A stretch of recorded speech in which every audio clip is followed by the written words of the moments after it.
It's April 25th. It snowed twice today. And now this. Hell yeah. April 25th. Beautiful spring we're having. Shout out to my sister's partner, Aiden. He's like a sick mechanic who's worked for a bunch of different dealerships, and he loves VWs. And I needed some stuff done with my car, simple stuff, but like I don't learn well from videos. I didn't even think about learning or asking him to teach me, and he was just like, oh, I can just teach you how to do that. It's really simple. And he has access to parts at a little cheaper rate. So I now know how to change my air filter and my pollen filter. And next weekend, he's going to show me how to change my oil. Some of these things are things that people just like know how to do or feel like they should know how to do. And like, I don't know, I'm paranoid about this vehicle. I've always been paranoid about dealerships. I've never bought a vehicle from a dealership. I never took my vehicle into a dealership to get repaired before this vehicle.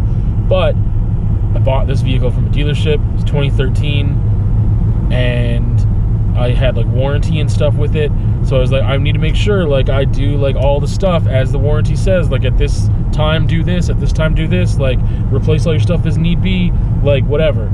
So I've been like really good about that since I've had the vehicle, which has been now 4 years, 4 to 5. Man, I don't remember how long I've been here. 2017 I got here, I think. Anyway, 2017 or 2016. So yeah, but I kind of learned some info about my dealership in town today, and that they've been not doing me good. They've been doing me a bad. And anyway, so it's nice if you have like a trusted mechanic who can just, I don't know.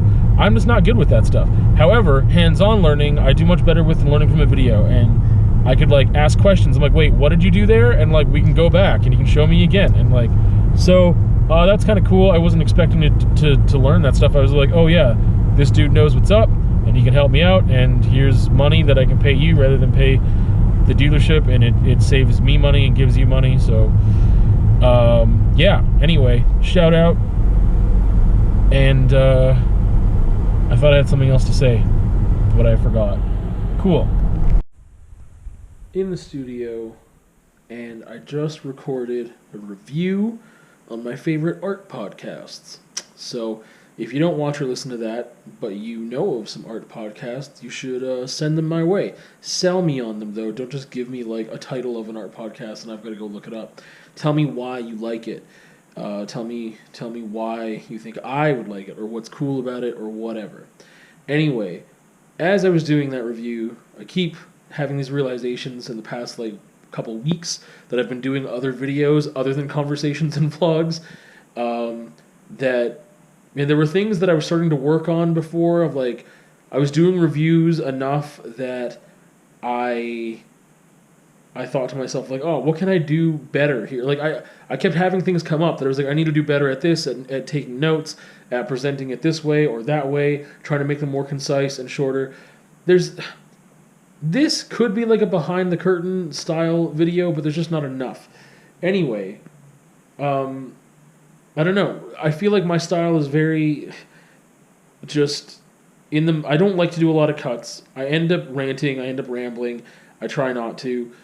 But I like to just speak on my feelings about the thing without having a ton of notes. Sometimes I need some notes, but then I realize I want more information and I didn't prepare. I'm like, oh, what is the name of this artist? What is the name of this person? Blah, blah, blah. I would like to sit down and put a little more effort into things like reviews. Depending on what it is, it might take me like a half an hour or more to just write notes on stuff. But then I don't want it to be mechanical. So I'm still learning on it, like how I want to do that. Yeah, I am still figuring things out there. And the more reviews I do, I might need to make different playlists, like reviews that are just a books playlist, a movies playlist, a music one. I don't know at what point I would want to do that, when I have X amount of videos, maybe split them up into playlists. I don't know. But anyway, I'm still, I'm not back to square one, but I'm also just like, oh wait, like I learned this lesson like a year ago or longer, and then I haven't done no way longer than that, and then I didn't do much stuff, and I just didn't have the time for it, and I didn't dedicate the time for it.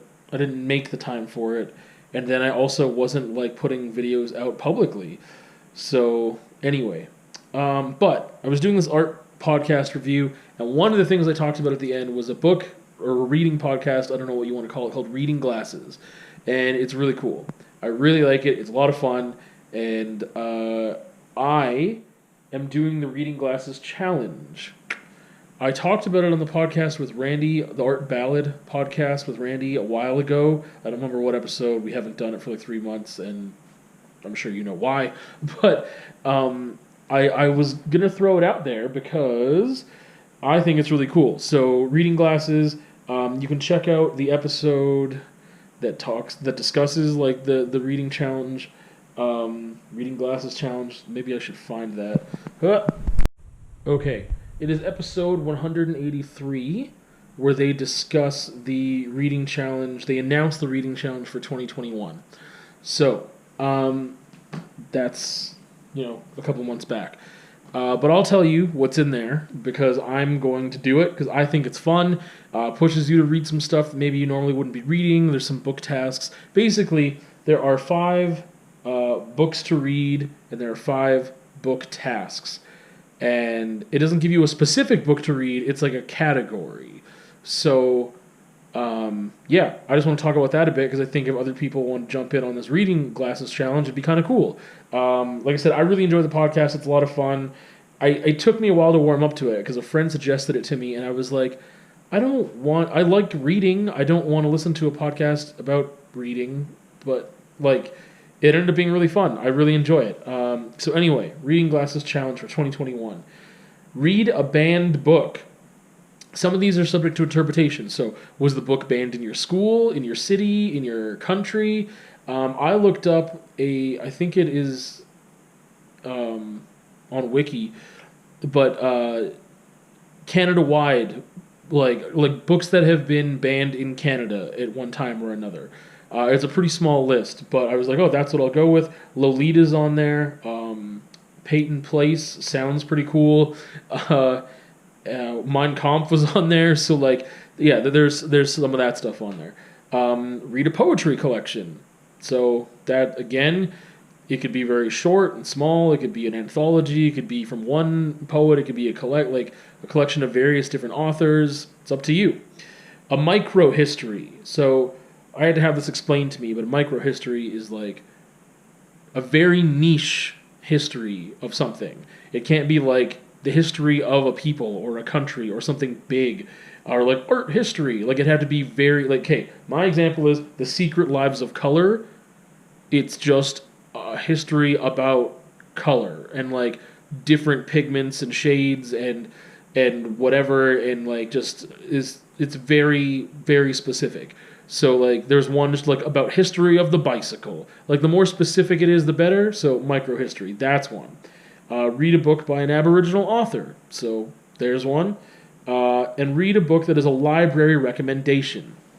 So, for Lethbridge, the Lethbridge Library has, on the website, it has, like, books recommended, maybe like staff picks or whatever. But yeah, they've got a list of like 20 to 30 books. I don't know how often they rotate it. I don't know how often it's like updated with stuff.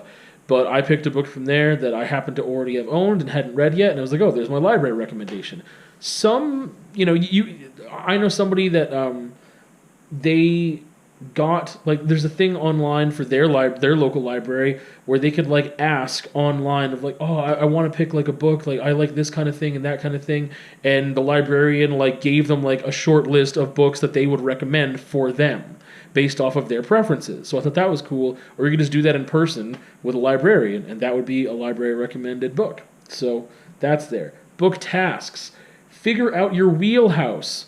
So this was explained as like, specifically, like, if someone said, this book has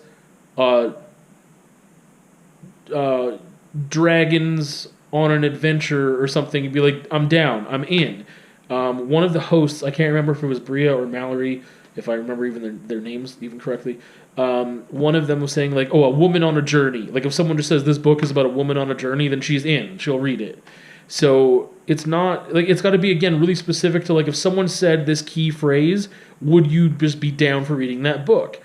And that is not what I thought of within Wheelhouse. I was much more general of like these are genres that I like generally, but it's really hard for me to figure one out because it's really specific and all of my stuff that I like comes with a caveat. Like, well, I generally like this style of book, but it could be done poorly, right? So anyway, figure out your wheelhouse.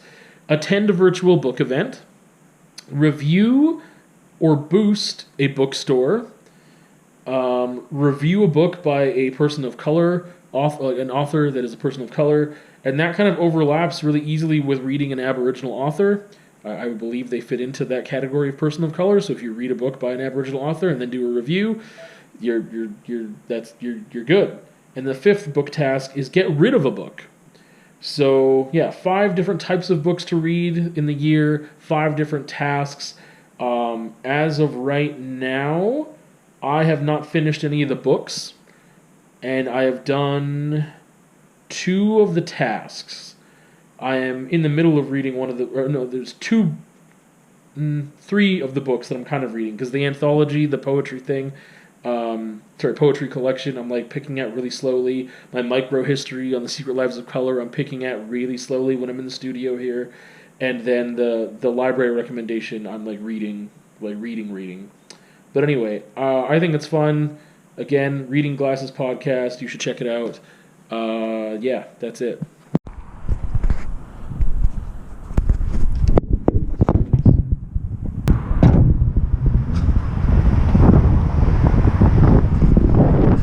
So, I was looking for this little library, and I can't like get to it from the road, so I had to find a place and park. This is sick. This is the best little library I've ever seen. Ever. Like, this has like a different handle and door that's like kind of like a regular library, but this is just a straight up microwave. This is freaking amazing. There's 2 things I would really like to have more of in the vlog. That is more riding footage, which means I need to do more riding, which means I need the weather to cooperate. And more out-of-town vlog stuff. Out-of-town vlog stuff means I need more money, and for me to get more money, I need more work, which I'm very willing to do. Also means more people could buy paintings, so that's cool too. I think I mentioned this before, but like, art process videos are just like not my bag for the last long while. I'm just like setting up the camera, I'm putting on the helmet and whatever. I don't know. I just want to I don't know. I just want to paint. I don't want to worry about making a video and editing it. It's not very fulfilling. So that's why I stopped doing it, which is nice, because I have a habit of doing things even after they're like, I'm not enjoying them, just to like finish them or keep doing something that might be expected of me, or I don't know. So that's that, and I'm gonna go make some art right now. How about it? And get a tad bit political. I just got bad news to wrap up the vlog this week, and that bad news is that I just got an email from Lethbridge School District just letting us know the new provincial mandate, the update on things. Grades 7 to 12 are going to be doing online at-home learning for at least 2 weeks, which means for at least 2 weeks, I'm going to get barely any work, if at all, because if we only have K to 6 available, we've got twice as many subs for half the positions, because no one will be available to do high school stuff, because high school stuff, there won't be any high school. It'll all be just K to 6, and we'll have all the subs that need to be fighting each other for I shouldn't say fighting each other, there's no fighting, it's just that those calls will go out to certain people, and that's it. Yeah. And the algorithms and stuff too pick people based on their preferences. My preferences are all high school. I don't even know yet if I can change my preferences and then just change it back later or what. But either way, you've got all the subs that now are going to be trying to get work from K to 6 rather than from K to 12. So yeah, twice as many people or just half the amount of positions as there were before. So that sucks. If it's only for 2 weeks, I'll be fine. The problem is that we're getting close to the end of semester. If they do it for 2 weeks, if they do it any longer than 2 weeks, they're probably just going to say, finish off the rest of the school year online. And if that happens, I don't have enough EI left to last me the rest of the school year and the summer. And I have been very selective about taking EI because I don't want to take it if I don't need it. And there's times where I'm like, I could have used some EI there, but I decided not to because I don't know what my summer is going to be like. I don't know what jobs in the area are going to be available. I don't know if I'm going to need EI for the summer or not. As a sub, obviously I'm not in school. I don't know if I'll get a contract. I don't know if I'm going to get summer work. Like, I just have no idea. But if we're going to be doing online learning, high school level or all levels for the rest of the school year, my EI is going to run out very quickly and I won't have any for summer. So I can't pay rent or do anything else. That's just, like I said, for 2 weeks it's fine. That's all it is right now is 2 weeks, but that's what happened last time. It was like 2 weeks and then it was like the rest of the semester. So I'm not feeling good right now at all. I've got work tomorrow and then after that, who knows? Who knows? I don't know, man. You know, I don't know. I've never had this much art up in places ever. I've got art up in 4 different locations in the city. And out of those 4 locations, you know, I mean, out of 2 of the, I've made 2 sales, period. And 2 of those locations I've had art up in for maybe a year and only made 2 small sales. Like, I think one was a $30 and one was a $20. And I have tons of I've got, like, out of those 4 locations now, one of the locations is pretty new. The other one's been there for like 5 months, 6 months. Like, one of the locations has only been there for like 3 weeks. Other 2 locations have been there for about a year or so. And like, between all of those places, I'm trying to count now, I've probably got 30 pieces of art up. So it's just, yeah, obviously that's another source of income, possibly not near enough to cover my needs, my monthly expenses, not even a quarter of it. Like, my art sales are so hit and miss, whether they're in town or on Etsy or whatever. It's just frustrating to have that much art up and visible at these locations and nobody buying it, you know? People that, I don't know, that's people that inquire about my art and stuff as well and then aren't willing to pay for it. Ugh, I'm going off on a rant. It's just no good. This is one of those stressful things about subbing, because as a teacher with a contract, you still have your income. When shit like this goes down, it doesn't matter. You are on salary, you're good. That is not the case for me. And also, if I was on salary, I would have money put away. Like, when I was getting paid that short while on contract, I was able to, you know, pay down some debt, put some money in savings. Like, you know, I was able to start doing that. As a sub, you just never know what you're going to be making from day to day, week to week, month to month, how much you're going to work. And April was already a bad month because there was a whole week off, a forced week off that, again, if you're on contract, you get paid the same, even though there's a week that you didn't have to work, you know? But as a sub, that doesn't happen. I only get paid for the days I work, which makes sense. I'm just saying, like, it's one of those things that that comes with the job. That's a risk, I guess. I don't know. This is a long rant to end things off. I'm just stressed. So anyway, other than that, other videos this week. I did a review on Mudvayne's LD50 album. I think that was this past week. If it was the week before, then my bad if you already heard about it. But it's a great album, and I talk about it and tell you why it's great, and I do a complete deconstruction and go track by track, so it's kind of long. I need to get better at doing my reviews. I think I mentioned that in the vlog this week already. Other video that's up is a conversation about Infatuation. I wrote like 5 pages on it in my little notebook the other day, and it started as one thing and turned into something completely different. But yeah, I discuss Infatuation and how it can be a beautiful thing, and other ways that it can be not good and unhealthy for different parties for different reasons. And that's where I'm going to leave it at. Not a very exciting vlog this week, but that is okay. At least we saw some cool microwave little libraries. And now I am super stressed. And that's awesome. Okay. See you in another time. At the start of that rant, I was saying it's going to get political. And that's because I was going to discuss these freedom rallies and everything else.